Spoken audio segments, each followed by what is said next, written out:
नमस्कार, आप देख रहे हैं हमारा खास शो शुद्ध सियासत। मैं हूं आपके साथ आलोक द्विवेदी।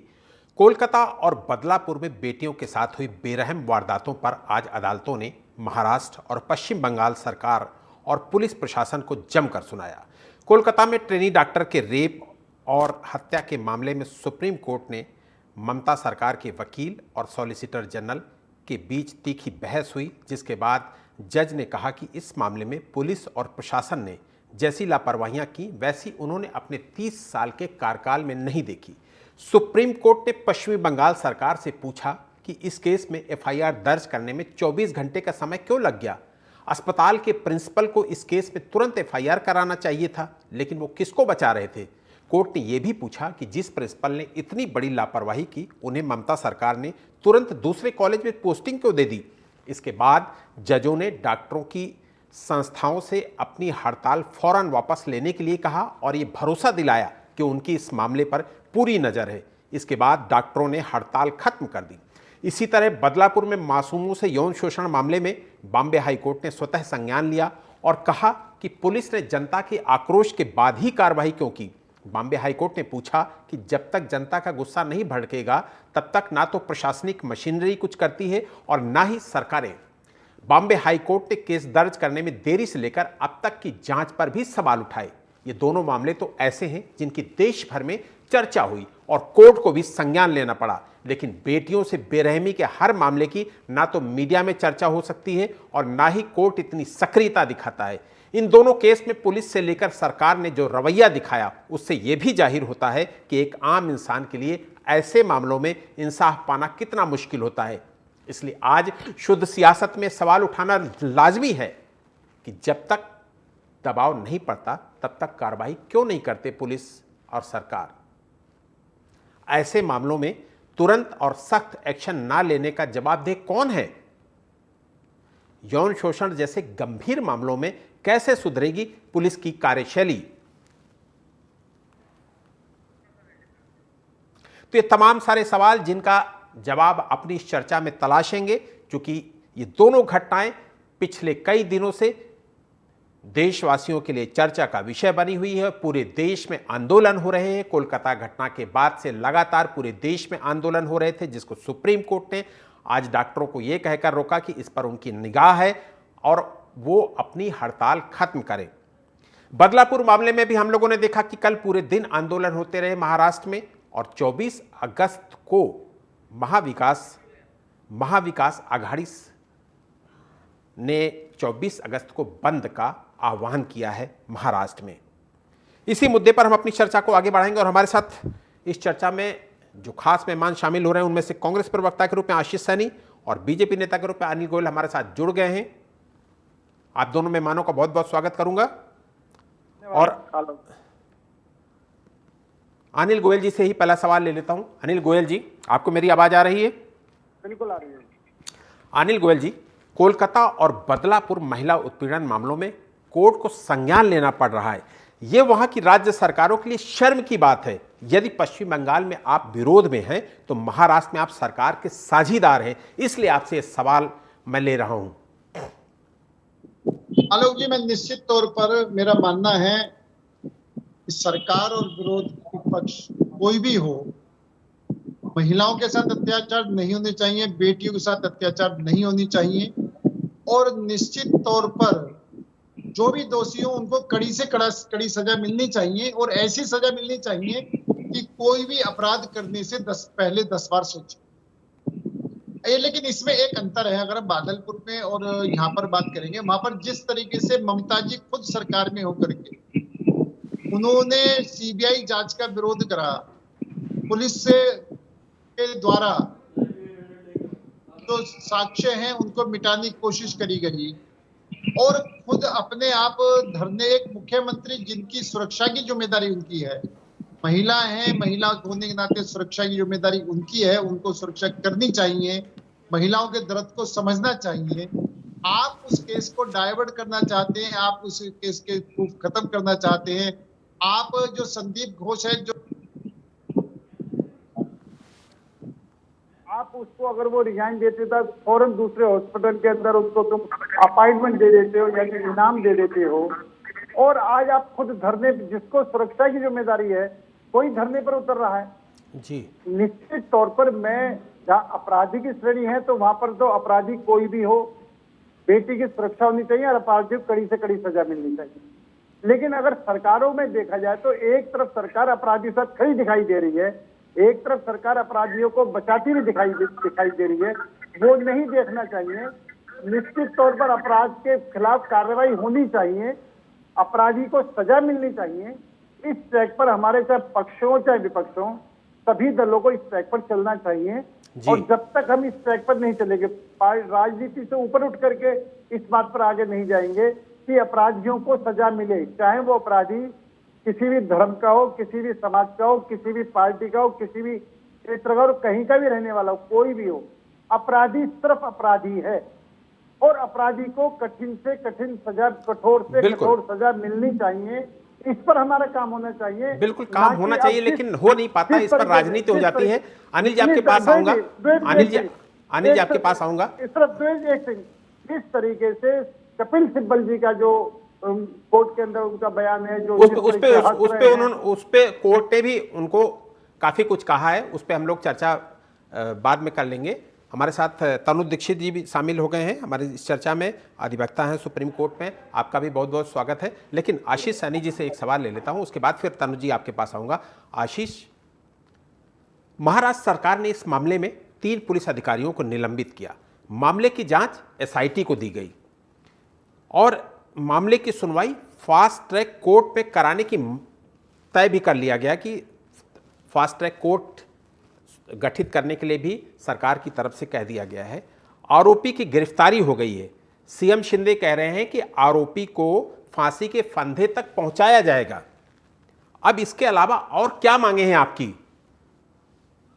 देखिए, इस बदलापुर का मामला हो या कोई भी मामला हो, हम कोई स्पेशल किसी केस में कोई विशेष मांग की बात नहीं कर रहे हैं। एक सामान्य बात है कि देश की महिलाओं के विरुद्ध अपराध होकर कोई होता है तो एक स्वर में बिल्कुल कांग्रेस पार्टी का स्पष्ट संदेश है कि उसमें न्याय मिलना चाहिए, दोषियों को सही सजा मिलनी चाहिए, फास्ट ट्रैक कोर्ट में निर्णय हो। और ये निर्भया कांड के बाद ये तय कर दिया गया था कि इस प्रकार के मामले जो बहुत गंभीर है और रेयरेस्ट मामले होते हैं, जो बड़े कहते हैं कि नर पिशाच वाले मामले इस तरह के दिखने में आते हैं, तो उस पर तत्काल कोर्ट भी संज्ञान ले और फास्ट ट्रैक कोर्ट में हो। लेकिन 2 चीजें मैं आपके सामने रख रहा हूं। नंबर 1 बात कि आप जरा ये सवाल अपने मन में पूछिए कि ऐसा कौन सा शक्ति है हिंदुस्तान में आज के समय में जो बलात्कारियों के गले में माला डालती है, बलात्कारियों का महिमा मंडन करती है और आशाराम और राम रहीम जैसे लोगों को लगातार पेरोल देने का काम करती है अपने चुनावी लाभ के लिए। ये सवाल जब आप जब आप अपने मन से निकालेंगे, मन के अंदर इसको देखेंगे, तो आपको पता लगेगा कि भारतीय जनता पार्टी ने भारतीय राजनीति को कलंकित करने का काम किया है, बलात्कारियों को बचाने के लिए किसी भी हद तक गिरने का काम किया है, चाहे उन्नाव मामला हो, हाथरस मामला हो या कोई भी मामला हो। और एक मामला आपने जरूर देखा होगा, सबसे पहले जिस पर देश की सबसे पहले हमें प्रतिक्रिया देखने को मिली थी, निर्भया कांड। निर्भया कांड में भी भारतीय जनता पार्टी ने राजनीति तो करने का काम किया, लेकिन उसके बाद इस तरह के केस में कैसे बचाव कर सकता है, कैसे कानूनी सहायता मिलेगी और कैसे अपराधियों को सजा मिलेगी, इस बारे में उनके कोई राय स्पष्ट रूप से सामने नहीं आई। पश्चिम बंगाल के मामले में भारतीय जनता पार्टी ने जिस तरह से ममता बनर्जी सरकार को विपक्ष का होने के कारण घेरा, हम तो कांग्रेस के लोग हैं, हम तो वहां के राज्य के चुनाव में ममता बनर्जी के खिलाफ है चुनाव लड़ते हैं और उनके सामने लड़ रहे हैं। लेकिन इसका मतलब ये नहीं कि किसी महिलाओं के विरुद्ध अपराध में हम राजनीतिक दल का दोष और अपने राजनीतिक दल का फायदा देखने लगे। हमारा उद्देश्य ये है कि किसी भी महिला के विरुद्ध कोई भी अपराध ना हो और यदि होता है तो कड़ी से कड़ी सजा हो। लेकिन इस कड़ी सजा में सबसे बड़ी बाधा देश में सरकार चलाने वाली पार्टी है। आशीष आपके पास आऊंगा। तनुज हमारे साथ हैं, अधिवक्ता हैं सुप्रीम कोर्ट के, उनसे भी एक सवाल ले लेता हूं। तनुज, ऐसी घटनाओं से लगता है कि राज्य सरकारें अपने दायित्वों से भटक रही हैं। इन मामलों में मीडिया ट्रायल हो गया, आपको पता है मीडिया ट्रायल हुआ है, इसलिए कोर्ट ने भी संज्ञान ले लिया। लेकिन हम सबको पता है कि हर दिन हर राज्य में सैकड़ों महिला उत्पीड़न के केसेस होते हैं और पुलिस की उदासीनता से ये कहां विलुप्त हो जाते हैं, कहां चले जाते हैं, कहां गायब हो जाते हैं, पता ही नहीं चलता है। जी, बदलापुर में जो हुआ देखिए, कलकत्ता का केस अभी 9 अगस्त का ही है और अभी तो उसमें इतना गंभीर, आज ही सुप्रीम कोर्ट में विशेष सुनवाई भी हुई है। हम देख रहे हैं कि आज सीबीआई ने स्पेशल रिपोर्ट उसके अंदर सबमिट करी है। वो मामला अभी चल ही रहा है। बीच में बदलापुर की एक घटना जिसमें 2 नाबालिगों के साथ यौन उत्पीड़न की जो घटना हुई है, दुखद घटना है। और देखिए, उसको लेकर के जन आक्रोश क्यों? क्योंकि पुलिस महकमा जो है महाराष्ट्र सरकार में, वो एक्टिव रूप से अगर इसको लेकर इतना ढीले रूप से काम हुआ है बदलापुर के अंदर कि जनता को सड़कों पे उतर के आना पड़ा। 10 घंटे तक जो है रेलवे लाइन जनता ने चक्का जाम रखी है, बंद रखी है। उसके पीछे वजह यह है कि उनका जन आक्रोश, उनकी परीक्षा ली गई, उन लोगों को सड़कों पे आना पड़ा और प्रशासन ने तब संज्ञान लिया, तब चीजें हुई हैं। ये सभी हम लोग जानते हैं। 10 घंटों के अंदर में 30 ट्रेनें आंशिक रूप से रद्द की गई और बड़ी सारी सारी जो ट्रेनें निकलने वाली थी, लगभग 12 ऐसी ट्रेनें, और उनका रूट डाइवर्ट किया गया। तो देखिए क्या है, बहुत सारी चीजें हैं जो हम देख रहे हैं आज के दिनों में। जिस तरीके की घटनाएं रोज हो रही हैं, बलात्कार जैसी घटनाएं आए दिन हम देख रहे हैं, और उसके अंदर दरिंदगी के साथ साथ जो हम देख रहे हैं कि पुलिस का एनफोर्समेंट जो है वो इतना मजबूत नहीं है। तो वो मजबूती लानी पड़ेगी, चाहे वो कोई से भी प्रदेश की बात हो। पर देश तो एक ही है, कोई सा भी प्रदेश हो, प्रदेश स्तर पे कोई कहीं की भी घटना हो, जल्द से जल्द संज्ञान में पुलिस को भी लाना पड़ेगा और कार्रवाई को मजबूत बनाना पड़ेगा। जी बिल्कुल। अनिल जी, विपक्ष का आरोप है कि महाराष्ट्र में बदलापुर में जिस स्कूल में ये घटना हुई है उस पे बीजेपी का इन्वॉल्वमेंट रहता है, इसलिए कार्रवाई में देरी हुई। और कार्रवाई में देरी इसलिए हुई कि ये कोशिश की जा रही थी पुलिस की तरफ से कि इसके मालिकानों को और इसके ट्रस्ट के लोगों को कैसे बचाया जाए। नहीं, मैं तो आलोक जी एक बड़ा स्पष्ट कह रहा हूँ कि जो अपराधी है उसकी कोई पार्टी नहीं, जो अपराधी है उसका कोई धर्म नहीं है, जो अपराधी है उसकी कोई जात नहीं है, उसकी कोई बरादरी नहीं है, उसका कोई क्षेत्र नहीं है। अपराधी सिर्फ अपराधी है। उसी दृष्टिकोण से देख करके उसको सख्त से सख्त सजा मिलनी चाहिए, जिससे देश और समाज को में ये संदेश जाए कि अपराधी कितना भी छोटा और कितना भी बड़ा हो, उसको सजा मिलेगी। और अब बाकी लोग अपराध करने से डरें और सोचें, ये मैसेज जाना चाहिए। और आपने ये देखा है कि सरकार ने तत्परता से सारी कार्रवाई करके, जितनी तत्परता से वहां कार्रवाई हुई है, उसके मुकाबले पर अगर हम बंगाल के जज को देखें, वहां पर डॉक्टरों की डिमांड है कि केस को सीबीआई में दिया जाए। ममता जी केस को सीबीआई जांच में देना नहीं चाहती थी, पुलिस से सबूत को खत्म करवाने की कोशिश करती थी। जो आंदोलन कर रहे थे उन्हीं पर डंडे चल रहे थे, उन्हीं पर कार्रवाई हो रही थी। और जब माननीय हाई कोर्ट ने जब इसको सुप्रीम कोर्ट ने हाई कोर्ट ने आदेश दिया, माननीय जब हाई कोर्ट ने आदेश तो सीबीआई की एंट्री हुई और माननीय सुप्रीम कोर्ट ने खुद संज्ञान लिया, तो आज इस पर सुनवाई हो रही है। आप ये देखें, इन दोनों में फर्क है। यानी अपराध होना और अपराध पर कार्रवाई होना एक बात है, और अपराध को संरक्षण देना एक बात है। और जिस तरीके से अभी मेरे कांग्रेस के भाई बोल रहे थे, आप एक बात, मैंने इन्होंने दुनिया भर की बातें तो कही है, लेकिन राहुल गांधी और प्रियंका गांधी एक ट्वीट करके छोड़ने के अलावा वो इस बंगाल के विषय को क्यों नहीं उठा रहे कि बंगाल के अंदर इतना बड़ा काम, अगर हम इसको निर्भया 2 का नाम दिया जा रहा है, इतना जघन्य बड़ा कांड होने के बाद में भी महिला मुख्यमंत्री की उदासीनता, और जो इनकी नेत्री लड़की हूं लड़ सकती हूं। अनिल जी, महाराष्ट्र की भी चर्चा कर लीजिए। नहीं, मैं मानता हूं, मैंने महाराष्ट्र पर, देखो आपने एक बात मानेंगे, मैं महाराष्ट्र को बचा नहीं रहा हूं, महाराष्ट्र को बिल्कुल जान। लेकिन महाराष्ट्र सरकार ने एसआईटी का गठन करा, महाराष्ट्र सरकार ने 3 पुलिस वालों को सस्पेंड करा, महाराष्ट्र सरकार ने आरोपियों को गिरफ्तार करा और उनको फांसी की सजा मिले, सख्त सजा मिले। इस बात पर पूरी तरीके से महाराष्ट्र सरकार कृत संकल्प है। अगर वो अपराधियों को बचाने की प्रयास करती है तो निश्चित तौर पर महाराष्ट्र सरकार भी बंगाल की सरकार की तरह कटघरे में खड़ी होती है। मैं इस बात के अंदर कोई अपनी सरकार को नहीं बचा रहा, लेकिन एक बात जो स्पष्ट दिखाई दे रही, जो हम सब देख रहे हैं, आप भी देख रहे हैं, हम भी देख रहे हैं, कि एक तरफ सरकार एक्शन ले रही है, एक तरफ सरकार अपराधियों को बचाने का प्रयास कर रही है। जिस तरीके से संदीप घोष ने आज भी वो मुख्य आरोपी के रूप में सामने आ रहा है, जो सहयोग नहीं दे रहा सीबीआई को, और सरकार उसको पुरस्कृत कर रही है, जिसकी जिम्मेदारी थी इसको रोकने की, जिसने उसको आत्महत्या तक का नाम दिया, जिसने माँ बापों से बात तक नहीं करी, वो पूरी तरीके से वो आज तक के घेरे में है। उसको आप बजाय सजा देने के, बजाय पूछताछ करने के, वो रिजाइन देता है और आप उसे दूसरी जगह उसे अपॉइंटमेंट दे देते हो।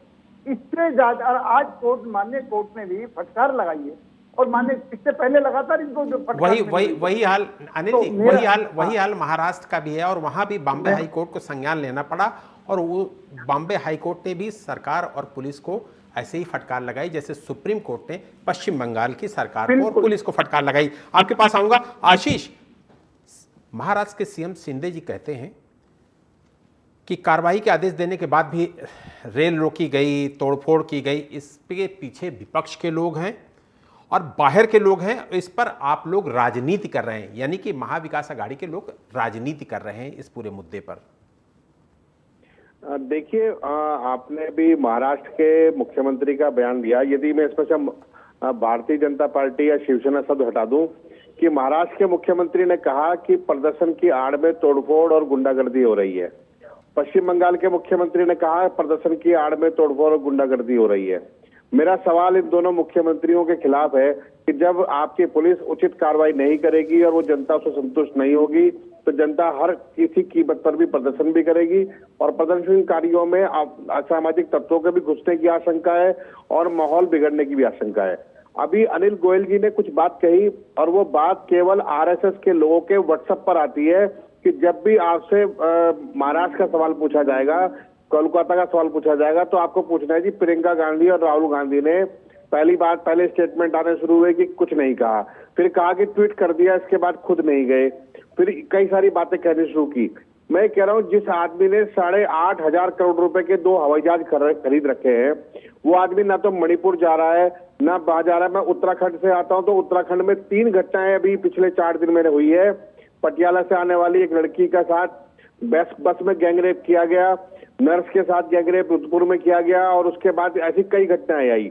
लेकिन सबसे अधिक शर्मनाक घटना जो है, जिस पर शर्म आनी चाहिए इस देश की सरकार चलाने वाले को और 8,500 करोड़ रुपए के 2 हवाई जहाज खरीदने वालों को भी, कि आशाराम बापू की और उसकी राम रहीम की पेरोल करने वाले लोग कौन है? आशीष जी, नहीं, मेरा जो सवाल है ना, देखिए, अपराध ऐसे कौन लोग हैं जिन्होंने हाथरस के बलात्कारियों के गले में माला डाली?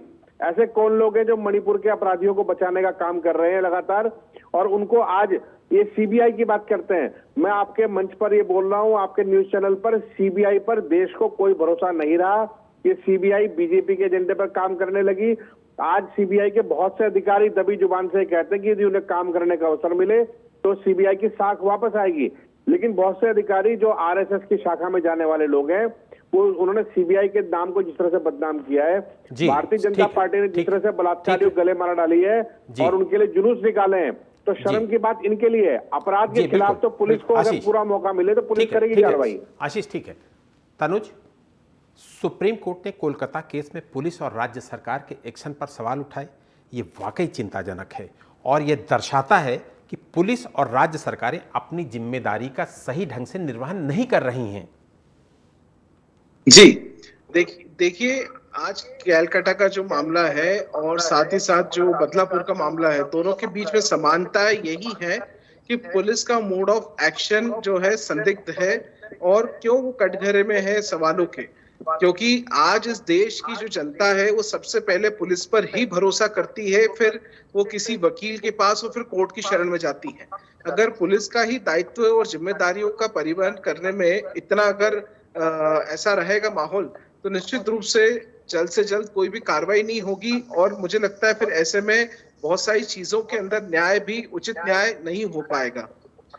तो आलोक जी, एक तो क्या है, पुलिस की भूमिका बहुत संदिग्ध है, और आज ये हम यहाँ चैनल पे बोल रहे हैं ऐसा नहीं। आज चीफ सीजीआई की कोर्ट में जो आज सुनवाई हुई कोलकाता कांड में, उसमें भी जो है ऑनरेबल जस्टिस के यही शब्द हैं, और उन्होंने भी एक कटघरे में कलकत्ता पश्चिम बंगाल की पुलिस को कटघरे में खड़ा किया है।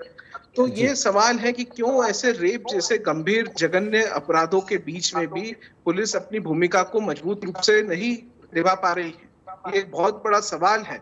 चाहे महाराष्ट्र हो, मणिपुर हो, अयोध्या हो, उत्तर प्रदेश हो, पश्चिम बंगाल हो, चाहे कोई भी राज्य हो जहां पर ये सब हम घटनाएं आए दिन देख रहे हैं, चाहे कुछ भी है, पर यहाँ पर पुलिस की सतर्कता, पुलिस की नियमितता और पुलिस की जो लोगों के प्रति एक संवेदनाएं हैं, उसको बहुत मजबूत रूप से वहां मौजूद होना पड़ेगा। और जो चीजें जिस तरीके से देश में चल रही हैं, उसकी स्थितियों को सुधार लाने की बहुत आवश्यकता है। जी बिल्कुल, वहीं बिल्कुल, ठीक है एक तनुज, हमारे ठीक है, पैनलिस्ट तनुज, जो है जी, तनुज, हमारे अनिल जी, पैनलिस्ट अनिल जी, ये बात सच है कि जब लोगों को ये दिखता है कि पुलिस और राज्य सरकारें ठीक से काम नहीं कर रही हैं, तो जनता सड़कों पर उतरती है।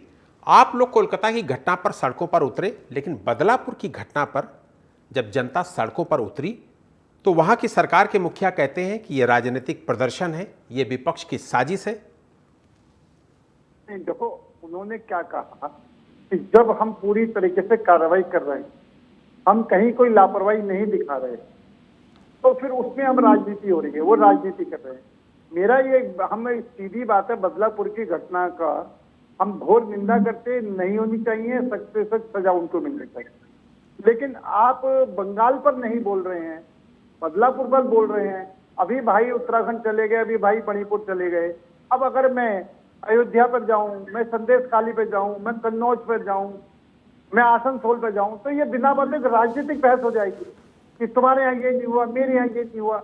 और जब हम पहली बार कह रहे हैं अपराधी अपराधी होता है, अपराधी को सजा मिलनी चाहिए, तो इस बात पर रुकना चाहिए। अभी इन्होंने सीबीआई की बात करी कि सीबीआई पर विश्वास नहीं है। माननीय सुप्रीम कोर्ट ने सीबीआई को पिंजरे में तोता कांग्रेस के राज में कहा था। अब इनको वो चीज याद नहीं आ रही कि कांग्रेस के राज में सीबीआई को पिंजरे का तोता माननीय सुप्रीम कोर्ट ने कहा है। यहाँ पर सीबीआई काम नहीं करेगी, सीबीआई को एंट्री नहीं देंगे। कमोवेश वही स्थितियां बनी हुई हैं। सर पहले मेरी सुनो तो जी, आप सीबीआई काम नहीं करेगी, सीबीआई को एंट्री नहीं देंगे, ये पश्चिम बंगाल की मुख्यमंत्री कहती है और जनता कहती है सीबीआई की, डॉक्टर कहते हैं सीबीआई की जांच कराओ।